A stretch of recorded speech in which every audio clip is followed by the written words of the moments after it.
Good morning. Today is Monday. It is March 16th. Cleanup is underway this morning across Minnesota after this weekend's big snowstorm. Yeah, we do have team coverage for you live here this morning. Our Bailey Hurley with the efforts to clean up the snow and where you can and cannot park your vehicle this week. Matt Belanger and the big impacts being felt at the airport still this morning. Kelsey Christensen is in early this morning talking traffic. Thank you, Kelsey.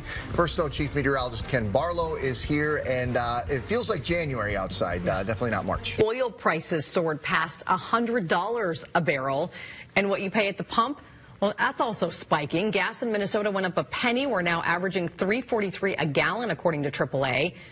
Friday, we were at $3.38 a gallon. Oh, this is not just a Minneapolis-St. Paul thing. This is across the metro.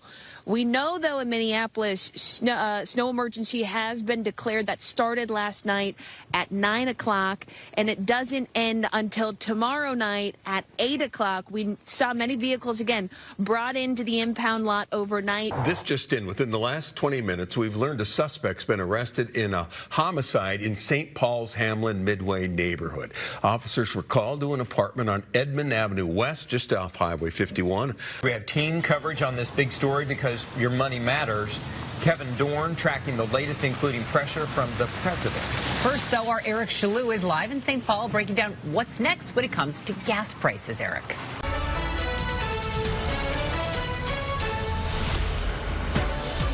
Hello, everyone. Good afternoon. Thanks for joining us. This is 5 Eyewitness News at 4:30. I'm Leah McClain. And I'm Paul Folger. We are getting right to breaking news here at 4:30. ABC News has now learned Greg Bovino, the man who led much of ICE's operation during the Metro surge, is expected to retire at the end of the month. I know you all have been talking about building trust, but what further message do you have to Minnesotans who say that these reforms sound good on paper, but they still have lost faith in state agencies and officials to fix this? The OLA identified this, told DHS about it in July of 2025.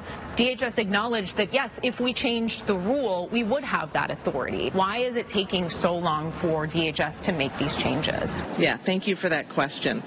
Posting $14.67 billion in revenue just last year. XL did not make anyone available for an interview, but we still asked, why does it continue to try and increase customer bills as it posts high revenue year over year?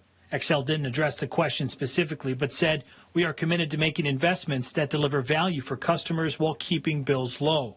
Program began. We've heard from several people of a variety of different situations who have reached out concerned that as the weeks go by and their leave continues, that they might go back to work before their leave gets approved for the time that they were out. What would you say to those people who are looking at weeks of no pay, who are waiting and we're hoping to rely on this program?